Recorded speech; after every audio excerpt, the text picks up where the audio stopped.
Good afternoon. I'd like to call the meeting to order for the Barrie Police Service Board of April 1st, 2022. Welcome those here in attendance from the service and those that may be watching live or later on.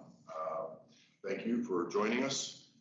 Let's begin with our land acknowledgement. The Barrie Police Service acknowledges this sacred land has been the site of human activity for 15,000 years. This land is the territory of the Huron-Wendat and the Nishnabek Nation. We are dedicated to honoring Indigenous history and culture. We also recognize the enduring presence of Indigenous peoples on this land and are committed to moving forward in the spirit of reconciliation and respect. Thank you. Motion to approve the agenda that was distributed in advance. Mr. Khan, Mr. Khan, any questions, comments, additions, deletions with respect to the minutes of our April 21st meeting? Seeing none, those in favor? Thank you. Are there any declarations of conflict of interest any members of the board have with respect to the items in the agenda this afternoon? Seeing none. Now approval of the minutes of our March 17, 2022 meeting. Motion to approve those minutes. Mr. Khan, any questions, comments? Those in favor? Thank you. I'll hand it over to you, Chief, to introduce the team that's going to help us walk us through an update on our strategic plan. Chief, over to you, please. Great, thank you. I'll start with Inspector Robert Burke, and then you can introduce your team then. How's that? Thanks very much, Chief. Thanks very much, Chair and board members. What we're going to present to you is a strategic plan update for the year of 2021, but also including the first quarter of 2022. We have an excellent team underneath me, so I'm not going to take any credit at all for any of this presentation. I certainly rely on them. Staff Sergeant Linda Morehouse will be actually doing the presentation with the support of Dana Scott and also Victoria Tumalowitz. She's joined us remotely. Collectively, they have put together a very comprehensive report, which I believe you received in your package. Has much more detail to it. Staff Sergeant Morehouse will step up and provide an overview and some of the highlights. And then, of course, at the end, we're open to any questions or inquiries that you may have. So thanks very much. Without further ado. Thank you. Good afternoon. What we hope you find interesting in this presentation of the strategic business plan update is the volume of work that has been accomplished despite the multiple challenges stemming from the pandemic over the last 2 years. So the 2020 to 22 strategic plan was launched in January 2020. Since then, strengthened data collection and regular monitoring of initiatives have enabled us to better track the work and accomplishments of our members. While 54 initiatives were tracked for the 2017 to 2019 strategic business plan, there are 213 initiatives captured in the current strategic business plan. Of these 213 initiatives, the following table displays how they are distributed based on the plan's top 3 priorities. 57 or 27% of initiatives align with strategic priority 1 of crime prevention, community safety, and law enforcement. 92 or 43% of initiatives align with strategic priority number 2 of community engagement and collaboration. And 64 or 30% of initiatives align with strategic priority 3 of organization excellence and sustainability. This indicates a relatively fair distribution based on the service's identified priorities. January 1st to December 31st, 2021 completed the second full year of the current strategic plan. During this time, 112 new initiatives were added and tracked by the strategic planning team. These items, combined with 74 existing initiatives, either carried over from the previous year or past strategic plans, totals 186 initiatives actively monitored throughout 2021. As of today, the chart on the right highlights that 37% of these initiatives are now complete, 36% are in progress, 17% are reoccurring from previous plans, and 10% have been modified to adapt to changing environmental factors, including pandemic restrictions. On the left, you will again see these initiatives broken down by strategic priority, with a 9% increase in initiatives contributing to priority 3, organization excellence and sustainability. Key performance indicators were created in 2020 to assist with tracking the impacts and outcomes of the services initiatives. This slide highlights the first KPI under Strategic Priority 1 as it relates to being a more visible and approachable police service. Our KPI involved tracking the annual community safety survey and reviewing the community's sense of safety in the downtown core and public parks. Both areas were identified as having the lowest sense of safety in the 2019 Community Safety Survey. As the graph indicates, there's a slight increase of respondents feeling safe, with a 2.2% increase in the downtown core in the daytime and 1.6% increase in the evening. Similarly, there was a 4.5% increase in the sense of safety for parks during the day and slightly under 1% in the night. Some of the initiatives designed to enhance safety include Project Bright Spot, the Community Safety and Wellbeing Team Pilot, and the City of Barrie Safe Space Ambassadors Program. The service also conducted public surveys in the summer of 2021 to gather additional guidance on public park and green space safety. The second KPI relates to the objective of safer roads and pathways. Overall, there was a 14.8% increase in motor vehicle accident reports in 2021 compared to the year previous. However, when compared to pre-pandemic levels in 2019, there is a 16.7% decrease in reports. Of note, there is also a 50% decline in fatal motor vehicle collisions in 2021 compared to 2020. To address traffic safety, Traffic Unit completed a comprehensive review of their reporting and analytic tracking in 2021 and engaged in numerous initiatives that included hotspot policing and traditional enforcement programs like RIDE and safety and awareness campaigns. The last KPI under Priority 1 relates to victim support and is tracked through the analysis of submitted CopLogic reports. As you can see from the graph on the right, there was a significant 39.7% increase of CopLogic reports from 2020 to 2021. Through increased awareness of our online reporting features and increased expansion of incident reporting, we expect this number to continue to climb. Additional reporting features in 2021 include the What 3 Words app, Speak Out Anonymous sexual assault reporting system, and adding the 3 new categories to our reporting options of disturbed peace, suspicious circumstance, and trespass to property. Moving on to our second priority in the strategic plan, this slide highlights our KPI for being a community partner and proactive policing. Using member participation as our measure, the numbers aren't as high as hoped due to pandemic-related restrictions. Many of our annual community events were either canceled or adjusted to fit an online format. But when circumstances allowed, Barrie Police Service members continued to be an active participant and attended upwards of 20 local community events. In addition to local events, our members participated at the provincial and national levels, including a presentation to the House of Commons about coercive control legislation, moderating provincial conferences, presenting at webinars, participating in panel discussions, and collaborating on multiple advisory councils. Trust and transparency with the community continues to be an important objective of Barrie Police Service. Our community safety survey provides a meaningful measure, and our KPI centers around the survey's ability to reflect the values of our city's changing demographics. In 2021, the survey had similar representation in both age and household income, with an increase in those who identify as male, non-binary, or transgender.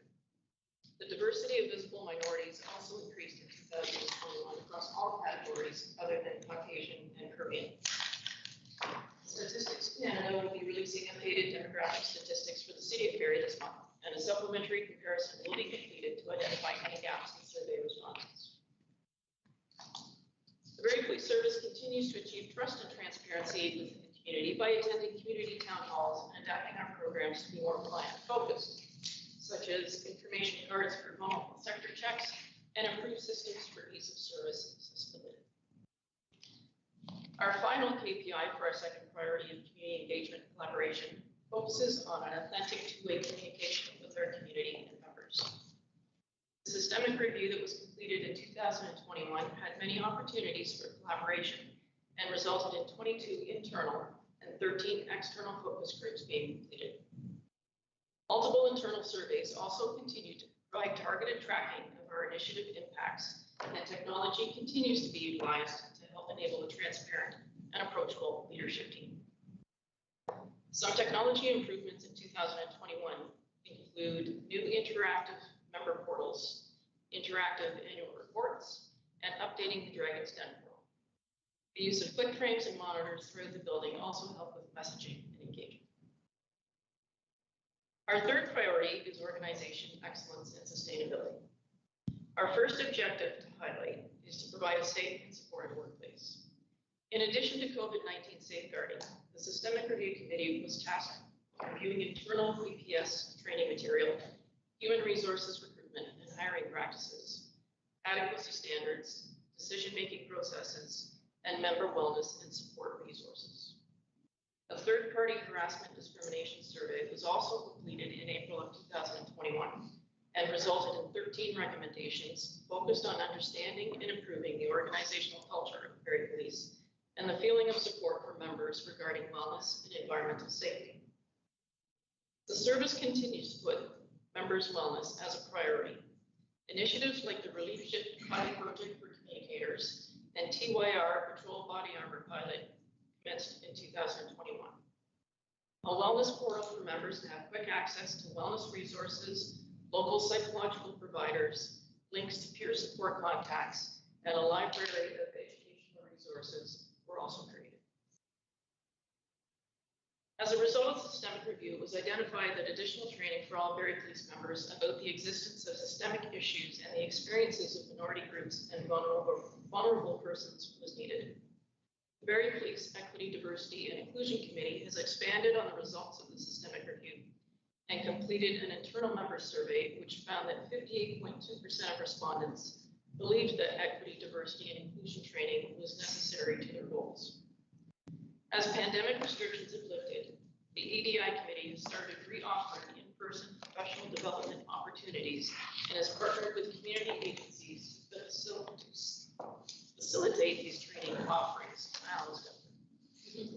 And while the pandemic reduced the number of in-person training opportunities in 2021, it also broadened the options available to members. Many courses transitioned to an online format and were offered at a reduced cost, which allowed for more attendance. Some of those training opportunities can be seen here on the slide. Our final slide relates to the objective to be leaders in innovative policing practices. We saw an 11.2% increase in calls for service from 2020 to 21, but a reduction when comparing to pre-pandemic levels in 2019. As CUD numbers return to pre-pandemic levels, the Barrie Police Service continues to implement innovative, proactive policing techniques to decrease events that require police to attend. Some of these initiatives include the creation and launch of the Barrie Police Service Crime Harm Index and the Community Safety and Wellbeing Team Pilot with its high harm and community engagement teams. Resource sustainability and operating efficiencies are also being explored, and an example is the addition of hybrid vehicles to our fleet unit. Infrastructure to support fully electronic vehicles is in place, and further expansion in this area is expected. In conclusion, we welcome the conversation to continue as we complete the remainder of the current strategic plan and begin the 2023 to 2025 strategic planning process. Thank you for your time today. Staff Sergeant Williams, thank you. Are you going to continue this work? No, I'm going to corral with Staff Sergeant Williams. Respond. Okay. Just like to open up to the Yes. to any questions, please. Questions from the board for Certainly in depth. Thanks, Inspector. Thank you, Staff Sergeant Morehouse. I don't know how you quantify this, but the smile on your face to me represents, you talked about, I think, 270 some odd initiatives, cumulative initiatives. 13. Sorry, excuse me, 230. And while you did mention that there's still a fair amount of work in progress and work to go, the trajectory is one thing. The other thing is, your smile was, to me, was a sense of pride in the work that you're doing. And I was curious, something I didn't see as a stat there. You did talk about 58% of your members indicated that they wanted engagement. They wanted opportunity to continue their education in certain areas. Culture-wise, within the organization, within the engagement, within the community, et cetera, how are you gauging that? And if I'm using you as an indicator, I'm seeing you enjoy your work, and I'm curious how that's translating throughout the organization. I think our ability to provide an increased number of training opportunities and educational opportunities for our members has been extremely satisfying and gratifying. And we've had a really good response from the community when we approach subject matter experts to come and provide that training for us. So I think that's definitely one type of engagement where I'm excited about it because it's being received well by the membership, but it's also allowing us to enhance those relationships with our community partners that we haven't been able to do in the last couple of years. And there's also a clear indication that more of that is wanted. In terms of enjoyment of the work that you do with your officers, I'm fishing, I realize that. I can expand. So let me just trumpet some of the good staff, Sergeant Moorhouse's virtues. So head of our EDI committee, so we're very fortunate to have Staff Moorhouse in the position that she is in and also leading our EDI committee, which has expanded itself for that. She's also the representative on the OACP. Position is co-chair for the OACP on the EDI committee for that. So and I'm just using EDI as an example, they have introduced some training opportunities that we have never explored in the past. We have the partnership with Georgian College with their Indigenous studies. We've had an elder attend and do lunch and learns for that. The lad partnership and training, right. Very well received. We did it online. We also had we had members in person and a good cross section that attended. So I think when you see Staff Moorhouse present, and knowing a lot of these initiatives, the EDI committee is actually involved in a number of them and actually is the lead in that and bringing it to the service. So again, I like that. Staff Moorhouse doesn't usually get up here and brag about what she does, so I'll do it on her behalf. She just brought our EDI committee and our EDI commitment to another level. And we only see that growing as we go in the future. That's just an example. Thanks for taking me fishing, Inspector. Staff Sergeant, thanks for your efforts. It shows that it's great, and I think you're doing excellent work with your colleagues, and I look forward to more of it, so thanks. Please. Thank you so much for the presentation and the detailed report in our package. Obviously, a lot of really great things going on. And this might be a question for now, or maybe something to come up at our future strategic planning day. But one thing that I see a gap in, at least with the information that I've given, is how are we linking our strategic priorities to our budget so that we can better explain to our funders why we require the resources we require and what great work we're doing with the resources that we receive. So if we can focus some efforts on linking those two documents together, maybe we will see more positive results from funders, or at least from the community response to budget allocations that we're requesting in the future. I can answer a bit of that because in our budget presentation, throughout the presentation, we were always trying to tie in the dollars to the strategic priorities. So we recognize that how important that is. So we did try to do that in terms of presenting the budget.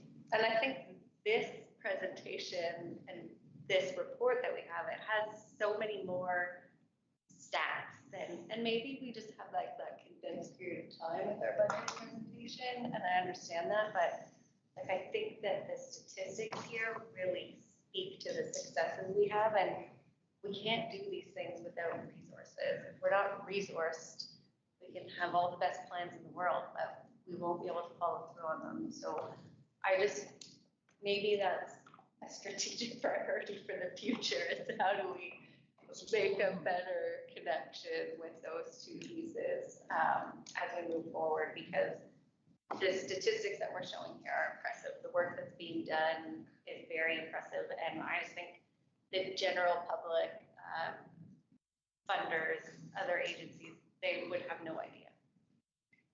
I appreciate your questions. We are faced with some challenges. We have the opportunity when we seek funding through provincial opportunities and very limited federal opportunities, but we, during the application process, are able to utilize the stats, utilize the connection between our strategic plan and what we hope to accomplish through additional funding provincially. At the municipal level, we are given 10 minutes to request a significant budget request for the city of Barrie. We were one of the largest requests and we are only provided 10 minutes. We have taken the opportunity and council does receive the public board agendas and attached reports. So they will receive a copy of this. And we do try to interweave our successes and what we hope to accomplish with our budget ask, but we're very limited in our opportunities. Yes, and we talked about this at budget time, the presentation of the 10 minutes, and maybe that's conversation for another day, but perhaps we need to request our own meeting with council at budget time that's not 10 minutes. If there's a council listening. Or perhaps an additional strategic priority. Yes. And we have had an opportunity and requested, and it has been received when we've done presentations and inside the call, on the call, just from an education awareness. But we will ensure that this is sent as a priority to council, what was presented today, and we will be seeking input from the community on what the community would like to see from us too in our strategic plan. So there's multiple stages as we enter into developing our next 3-year strategic plan, which we are all meeting together as a service and a board next month. So exciting times for us all. Thank you. Councillor, I should advise those watching online, Councillor Thompson is with us virtually. Councillor Thompson, any questions, comments? Thanks, Chair. At this time, I don't have any questions. I have one, but I'll take it offline. And it's a little more in depth. Thank you, sir. I have one question. Obviously, this plan was developed in 2019, implemented in January of 20. Something happened in March of 20 that has impacted sort of, almost from day one of the implementation of the plan. And what critical is the KPIs. How difficult has it been to evaluate those KPIs that may be strategically planned resulted in a change in the KPI versus COVID resulted in a change in the KPI? Are we trying to evaluate what impact those KPIs might be a result of COVID? The one, and again, I'll try to say, the positive about COVID is I believe we've actually become much better at collecting and analyzing our data and utilizing different platforms. Coming to 110 Fairview, actually working in this building, our IT has set us up for success on that level. And we have built a number of platforms where I actually think as of today, we're much better informed than we were. So with the expansion, there is the COVID effect, but as you can see, the initiatives didn't stop, they actually increased. And those initiatives that we've increased, we've now leveraged a lot of the evidence-based policing principles that we've learned and the different IT initiatives and platforms. I think we're actually collecting data much better now than we were at the start. So I think we're actually giving a clearer picture of the strategic plan and understanding the measurement of our initiatives. And actually the collection of the understanding of the collection of the data, because if you're not going to measure it, I think the saying is it even worth doing? So measure it, so implement it, measure it, and then analyze it. So I think we're actually, with the platform we have now, in a much better position than we were in. The expertise that we have with strategic planning, with that, the addition of some analysts within our office has been a boon actually. And I think you see the results in the presentation. That's consistent with my observation as well. Yeah, yeah. Any other questions before? Again, on behalf of the board, Inspector Staff Sergeant, the whole team that helped pull this together, thanks very much for the update. And we're meeting on, I think it's May the 10th, to start the strategic plan for 2023 and forward. So thanks very much for the update. Well done. Thank you. We have a very exciting and full agenda for the May meeting. So we look forward to having everyone sit down and discuss that. So thanks very much. Thanks again. Well done. Thank you. Moving forward, there were 4 items included in our consent agenda: staff acknowledgements, complaints, budget variance, and records check. Are there, first of all, I guess, a motion to receive the consent agenda? Mr. Conner? Mr. Scott? Any items that anybody would like to pull from the consent, or specific questions for the chief and/or leadership team with respect to the items in the consent? Seeing none, all those in favor? Thank you. Again, Chief, you're going to introduce somebody who's no stranger to the board, but I'll pass it over to you first for a discussion with respect to alternative response. Thank you very much. Inspector Peter Dusnap is with us this afternoon to speak about the alternative response, and it's based on the board's request that you be kept informed on the work that we're doing from a research and then an implementation perspective. So I pass it over to Peter. Thank you. Good afternoon. Thanks, Chief, Chair, members of the board. I think you have the report, update report in front of you, but just to briefly summarize it, we have the direction, the background of this, the direction that the board provided to the chief back in 2020, and presentation was provided by myself last spring, I think March 2021, and now we're more to the update portion of it. The purpose of the report is just to give you an update. We're focusing on some different areas. One is persons in crisis. You may be aware we do have 2 COAST teams, that's our crisis outreach and support teams that help in our response to persons that are experiencing crisis in the community. We had looked or wanted to bolster this response with a MCERT or a mobile crisis response type team as well. Obtaining some funding to make that happen has been a bit of a challenge.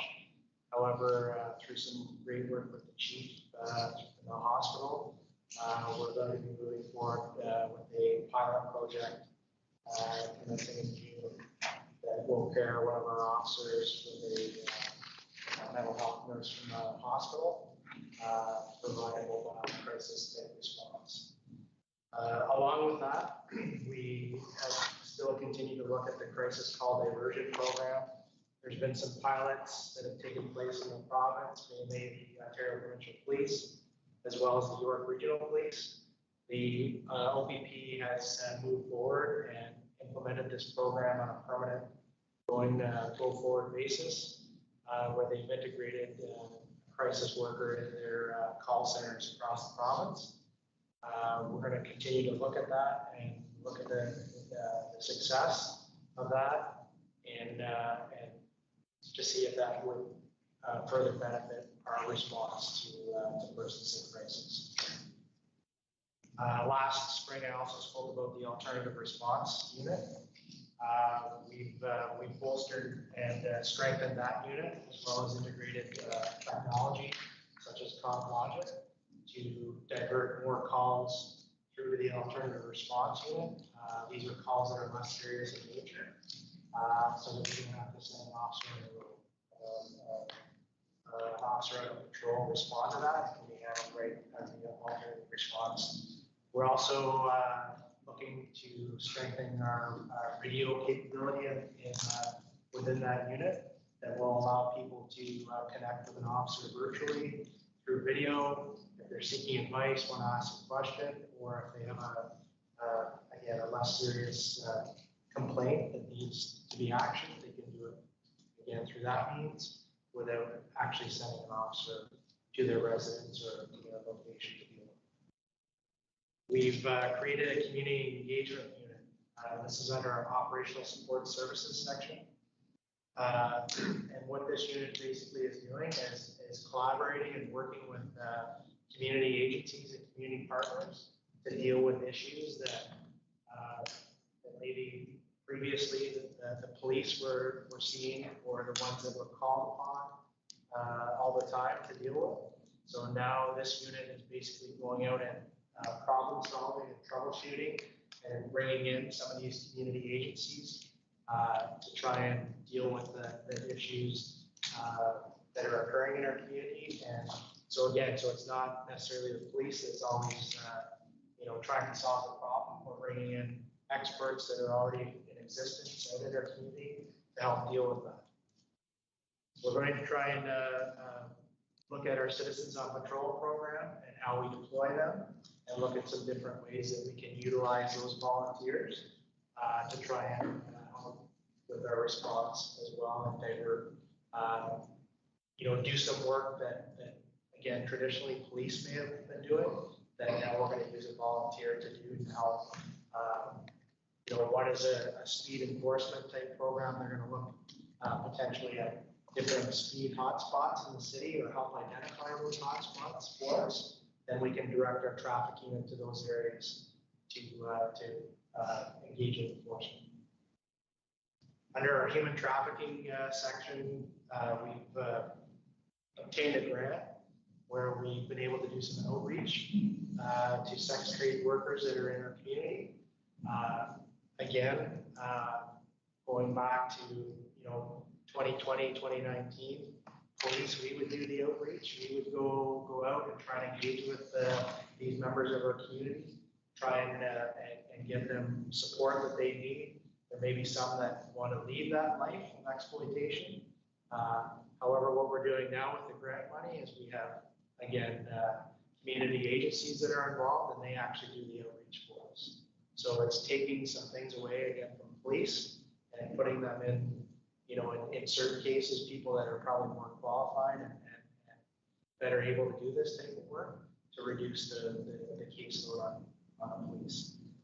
Finally, going into the future, we've created a working group within the police service here that we're looking at a justice center and a social services hub, trying to make that a reality for our community as well. Again, the hope is that people that the police deal with, that have specific issues, can have them dealt through the justice center or the hub, that will reduce the number of times that police have to engage or come in contact with those members of the hub. So in a nutshell, that's kind of what the update is, where different things that we're looking at. Excellent, thank you. Questions from the board for this item? Thank you so much for the update. And the only question I have is just in regards to the funding. The Barrie Police Services receives grant funding. We work with other agencies, as you had spoken of in the human trafficking project. Can you just explain that, so even members of the public understand, and I understand more fully how that process works, that we at the police service apply for the funding and then we help distribute that into the community, or what's the process, I guess? So the funding that we would apply for, there's some different programs out there. Generally, funding that we apply for would be for the police. There are some programs, particularly with the MCERT type program, that I know some services are experimenting with getting the funding, entering with a memorandum of understanding with the community partner and then some of that funding goes to help them. Maybe they need to hire new staff to do this, so that would help them do that. There's cases I know where certain police services have assisted community agencies in terms of grant writing and help them to write to get their own funding. So there's there's kind of different ways to do it. The MCERT grant that we looked at was really to try and get some money so that we could fund a position, at least one, and then, you know, try to partner with the hospital has been, throughout our conversations with them, have been very supportive and think this is a great idea and want to do it. But again, everybody is fighting for those dollars to make these positions, you know, a reality. So, but we are essentially using our organizational capacity to help other community groups that may not have the same resources available. In some circumstances, we are, whether it is assisting them with grant writing or assisting with the work that we wish to do in partnership with the community to deal with community safety and well-being. So whether it's example of that partnership was through the sexual assault reviews. That's an example. It was an operational decision to have reviews based on the national framework because we knew that this would be helpful, but it impacted the resources in the community. So we supported the resources in the community. We've written grants and provided support letter or written our own grants to support initiatives in partnership with other organizations. We've also assisted other agencies in their grant writing, and we support through letters and advocacy for other community events too. So we have access ourselves to the community safety and well-being grants at the local level. So local priorities, we have the access to funding through the community safety and well-being at the provincial strategies. We have not always been successful in that area, but I will be reporting in the chief's update that we have been successful and have received significant funds that will be publicly announced in the future. So there's multiple ways that we are seeking support from the community, partnership and collaboration with the community, and additional funds where it is possible. I have a couple questions, Chair. Thank you, Inspector. First question, the alternative response unit. Can I understand that as a bit of a triage opportunity as well? Yes? Okay. Yes. And is that a civilianized as a first step, or is it always with a sworn member attending to those requests? So there are some sworn members, but there are some civilian members in there as well. You know, going forward in the future, you can look to office civilianized more of that thing. But it's a mix right now. I understand that by triaging it, you're allowing for the right person to address the right matter. Correct. Yes. Fantastic. If I understand correctly, the goal is traditional means haven't necessarily worked as well as we'd wanted to, so we're looking at alternative ways to reach out to the public. We want reporting. We can only serve if people are able in some fashion to come forward. And so you've deployed these new methods, whether it's partnering with, as you mentioned, sometimes better qualified people in the community. Is that part of building trust? Are you getting the feedback or the response, the trajectory that you would look for in terms of getting more people to come forward? Yes, well, I think the more we engage, particularly with you know, community agencies that are doing, you know, similar type work or work that we sometimes engage in that you know, perhaps they're better suited at doing. You know, one example I'll use is I've received, you know, a couple of emails from the John Howard Society in regards to the warming center that they created in the winter. And that, of course, benefited our officers because dealing with somebody that's got nowhere to go at night or when it's really cold, having that facility is excellent. Our officers bringing people there and conversing with the people that are there, conversing with the staff that are there, they're developing relationships and they're building trust. And they're seeing that, you know, the police are trying to, we're all working towards the same goal. we might have different ways of getting there, but really we want people to engage with us. We want to engage with them, and having greater conversations like that leads to a better understanding in our community about not just what we're trying to do, but what some of our community agencies are trying to do as well. So fear is sometimes an issue that prevents people from coming forward, and you described the intimate partner violence. There's a website, I believe, if I'm not mistaken. The intimate partner. We have an app. An app. Yes, we do have an app, so it's 30. Yeah, speak out. Thank you. Thank you for that.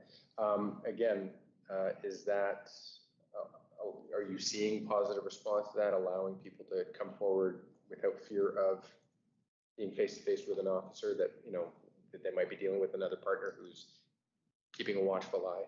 For sure, yes. These are all,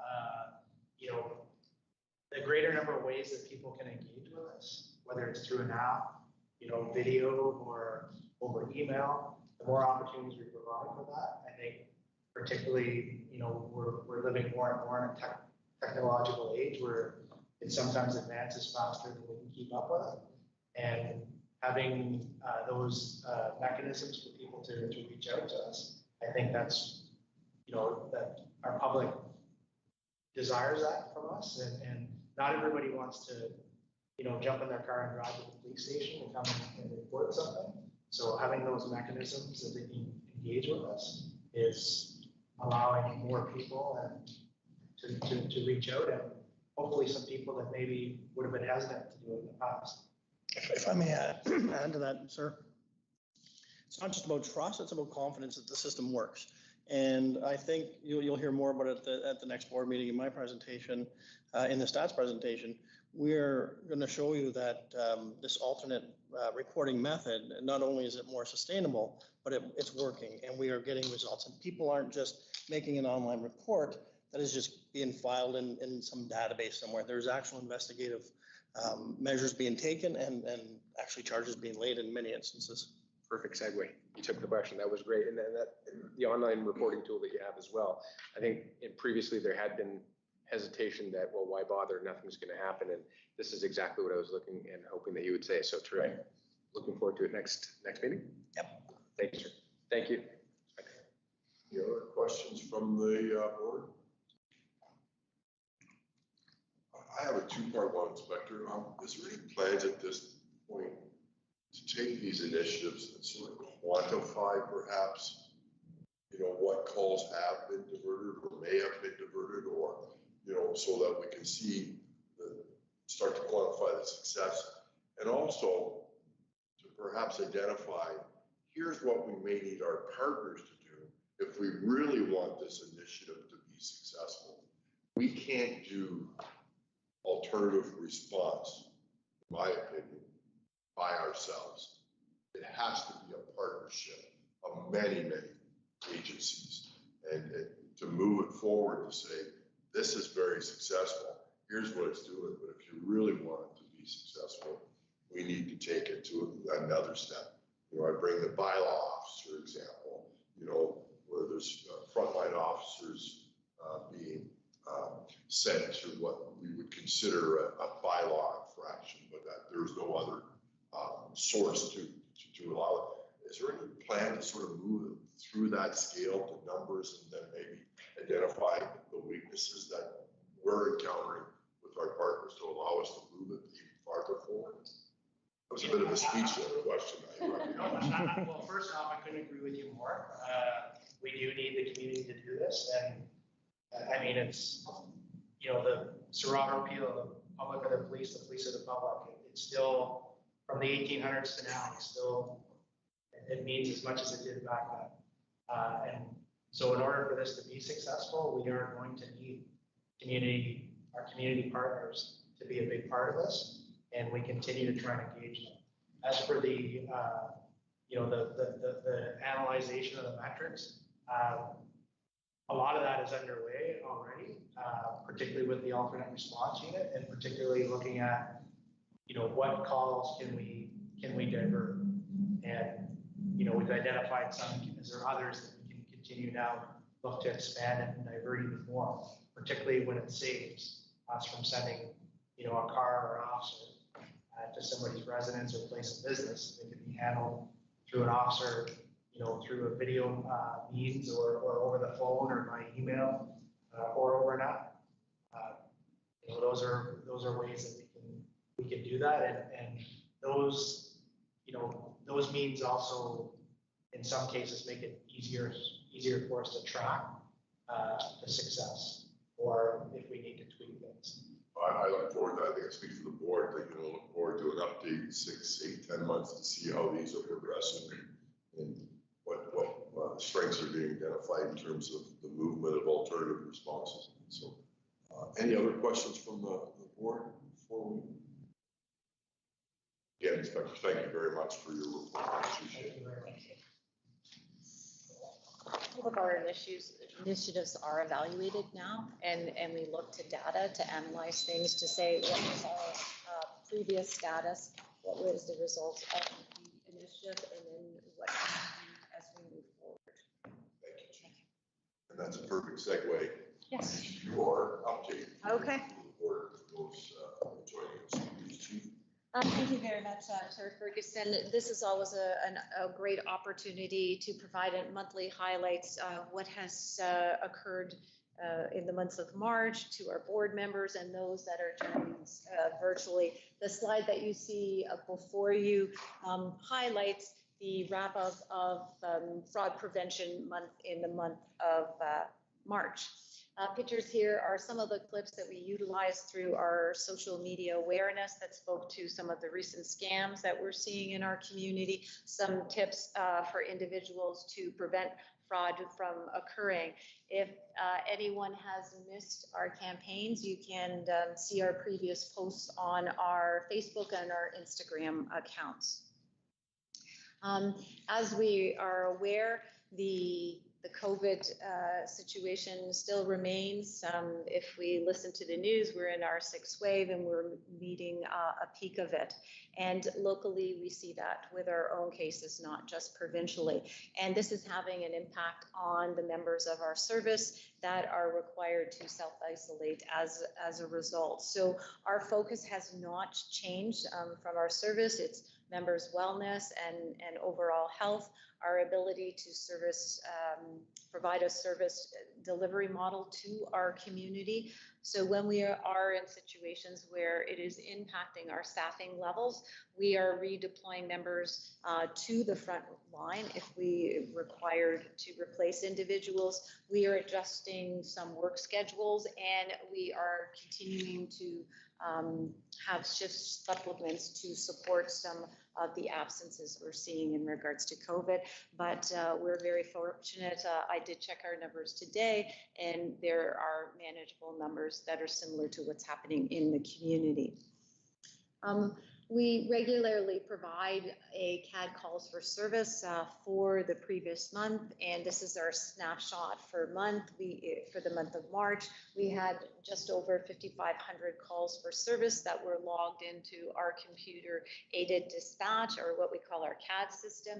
And we also note on this slide that the use of the online reporting that Inspector Dusnap did speak to very briefly earlier.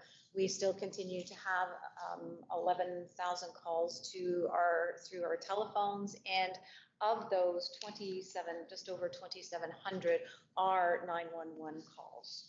So this is just a brief update of some of the top 20 calls that we respond to.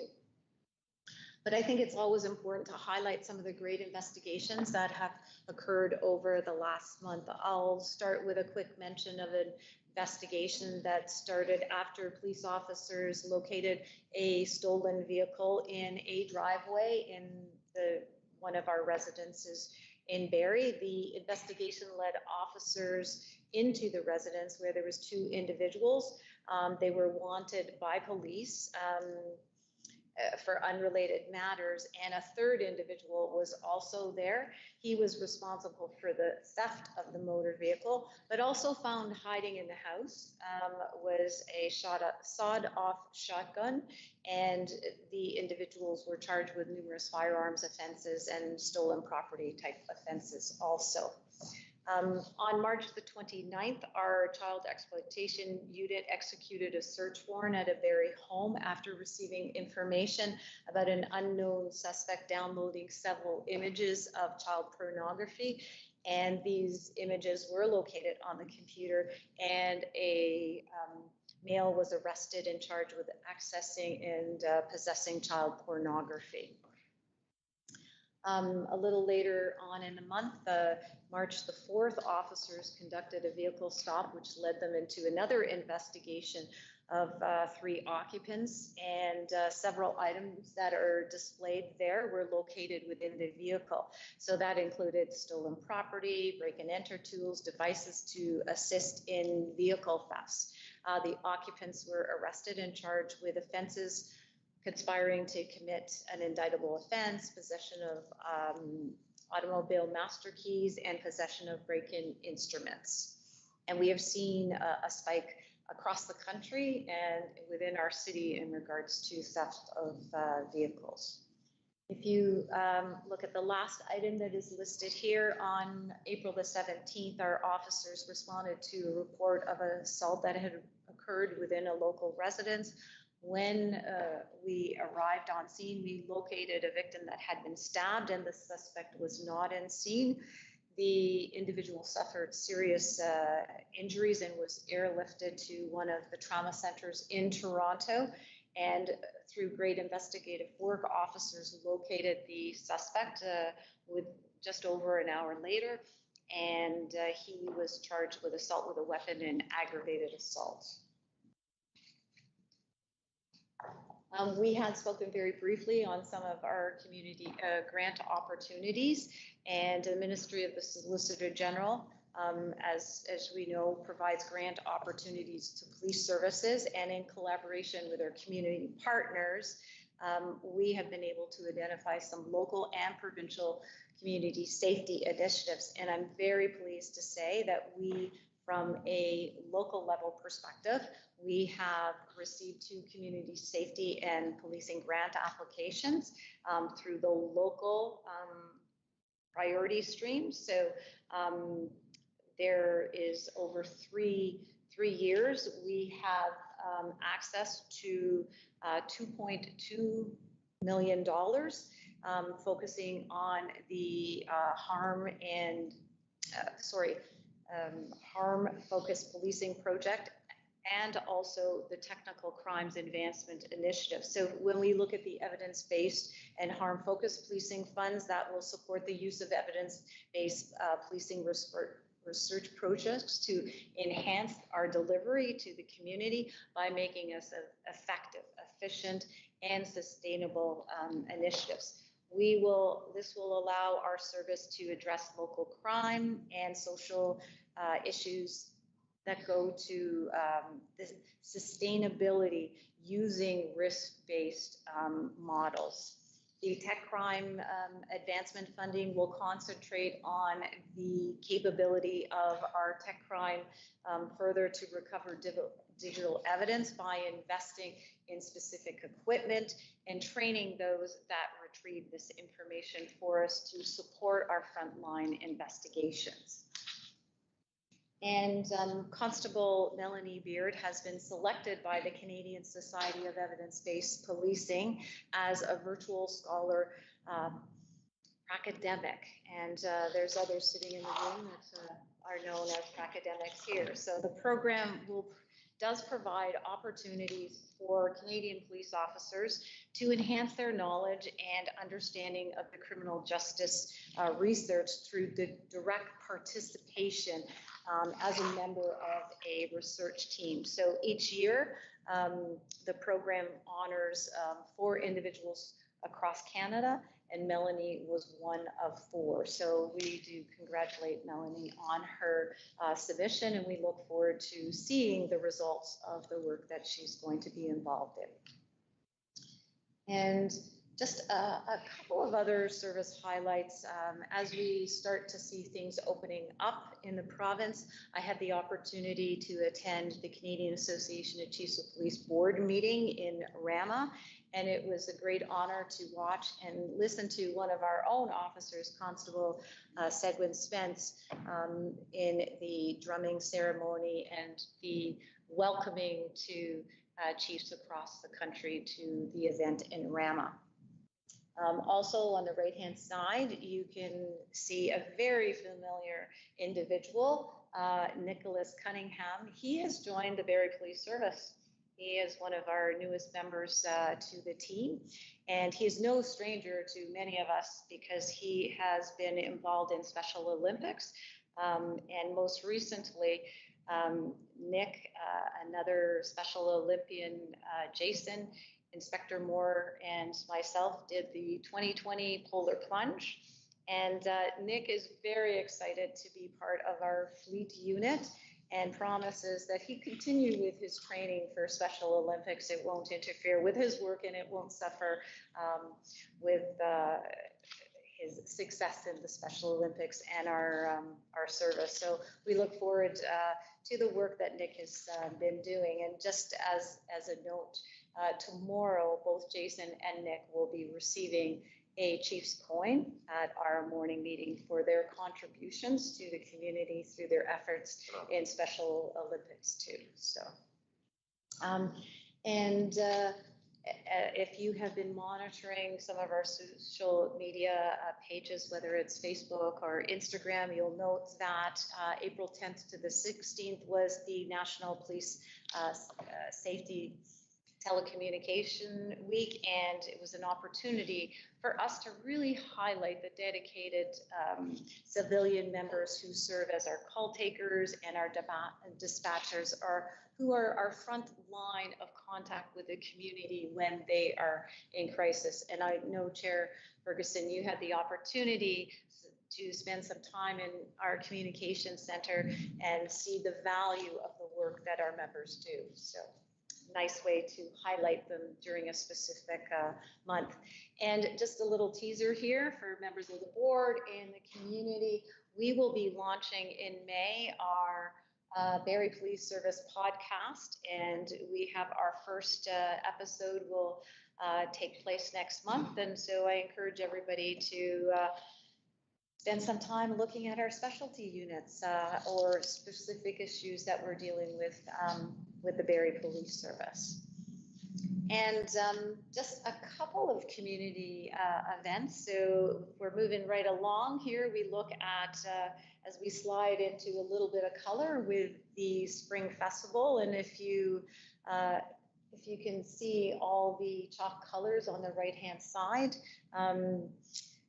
Deputy Johnson and I accepted invitations to celebrate Holi and the Hindu Festival of Colors on March the 20th, and it was really a pleasure to welcome in the spring with the Barrie Indian Association and the International Society of the Krishna Consciousness.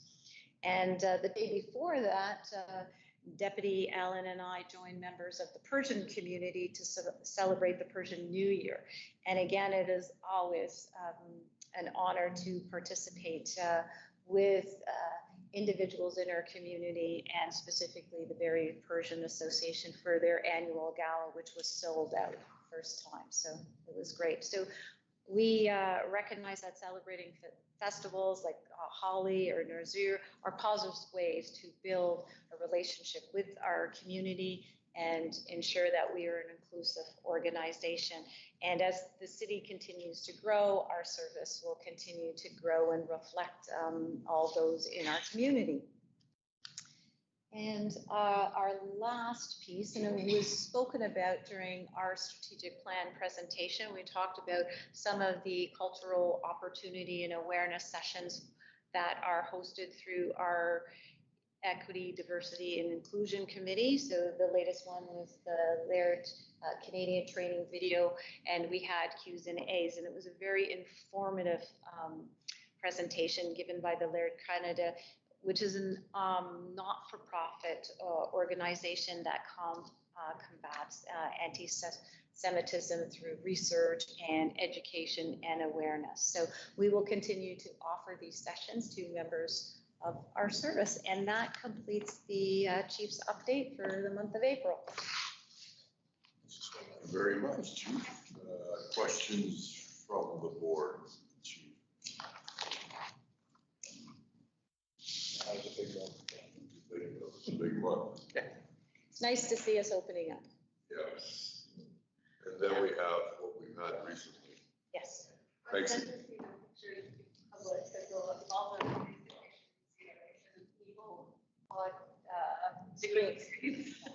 Holiday with squares. Thanks again, Chief. Our next board meeting is Thursday, May the 19th of 2022. A motion to adjourn today's meeting. Thank you very much, everyone.